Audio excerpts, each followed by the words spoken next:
The muscles of the anterior thigh. Most of the muscles of the anterior thigh are devoted to movement at the knee, or movement of the leg. The anterior thigh is made up of a very large muscle group known as the quadriceps group of muscles. As the name implies, quad means four. The quadriceps has four heads, or four different muscle bellies. Running straight down the front of the thigh, we have the rectus femoris muscle.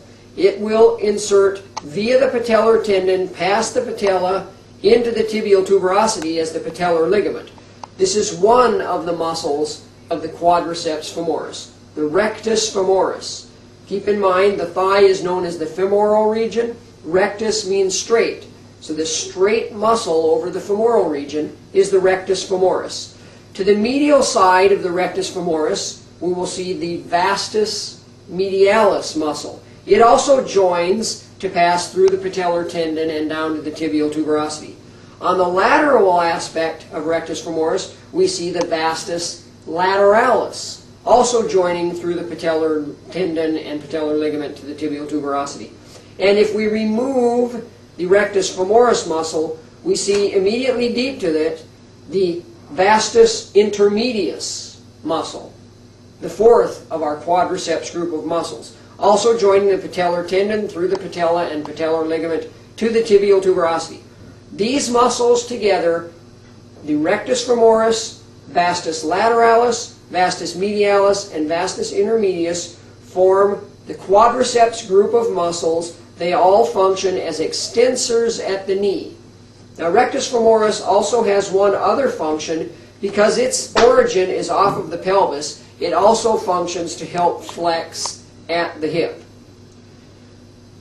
Another muscle of the anterior thigh, which comes from our anterior superior iliac spine and crosses from lateral over the front of the thigh to medial to actually pass posterior to the knee joint to insert on the tibia, is known as the sartorius muscle.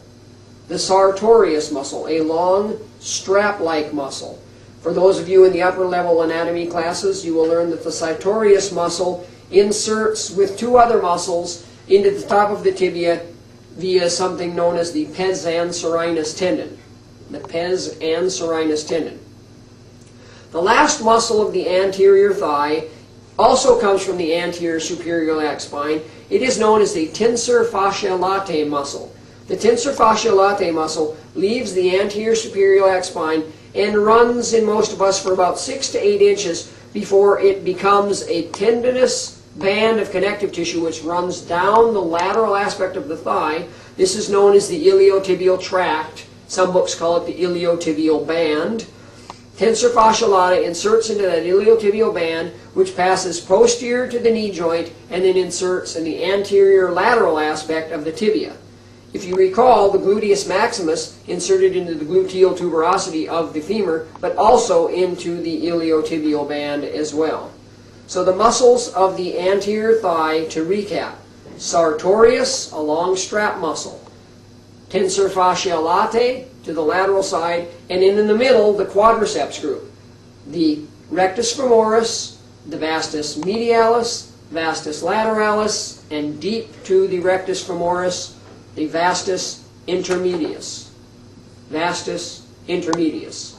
Those are the muscles of the anterior compartment of the thigh.